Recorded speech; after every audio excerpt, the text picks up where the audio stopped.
Nahuli na ng kapulisan itong si Iris Benavides pero napaka-arugante pa rin dahil siya si Iris Benavides ang napakalaki at kilalang tao ay hindi pwedeng makulong ayon sa kanya at inaantay niya ang kanyang abogado. Pero dahil nga sa mga ebidensya na nakuha na binaril niya si Jasmine Flores ay tuloy-tuloy na kinuhaan siya ng fingerprint at mugshot at tuloy dumiretso sa kulungan. Habang si Vittorio Benavides naman ay kausap niya ang kanyang abogado na nangangako na hindi siya makukulong kahit ang kanyang anak na si Iris Benavides ay hindi rin tatagal sa kulungan dahil malakas ang kanilang koneksyon at laban. Pero hindi nila alam na naisubmit na ni Agent Fernandez ang mga tao na kasabwat o kasali sa payroll ng mga Benavides kasama na ang mga tiwaling, opisyal at matataas na tao na Enlea pati na rin ang sa pulis ay nasa kote na rin.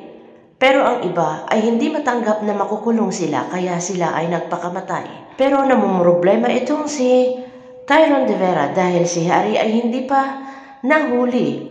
Kaya humihingi ng pabor itong si Tyron kay Agent Fernandez na saka na lamang siya mag-voluntary surrender kapag masigurado niya na naligtas ang kanyang anak na si Camila. Dahil magpahanggang ngayon ay hindi pa nahuli itong si Harry kasama ang ilan sa kanyang mga tauhan.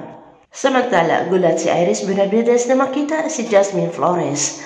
Gulat siya dahil buhay ito at alam niya na naset up siya ni Jasmine Flores at ni Agent Fernandez. Kahit sa harap ng mga kapulisan ay gustong saktan ni Iris itong si Jasmine Flores kung hindi lamang siya napigilan ni Agent Fernandez.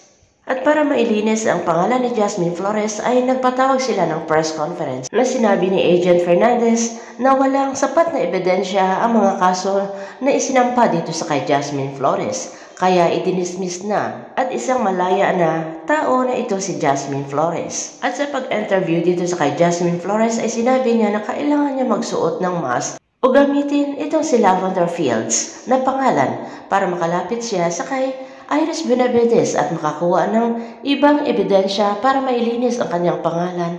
Umiiyak si Jasmine Flores na nawala sa kanya lahat.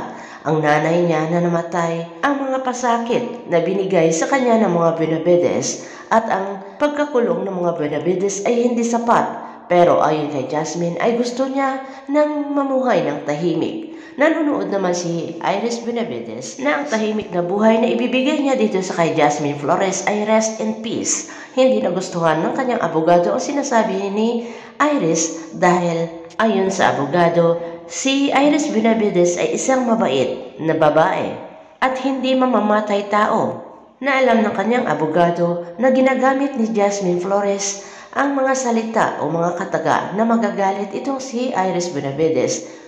Kaya kailangan kontrolin ni Iris ang kanyang temper at magpakumbaba at magpakita na napakabait. Napakalakas pa rin ang loob nila Iris at Vittorio Benavides na makakalabas sila ng kulungan sa tulong ng kanilang abogado.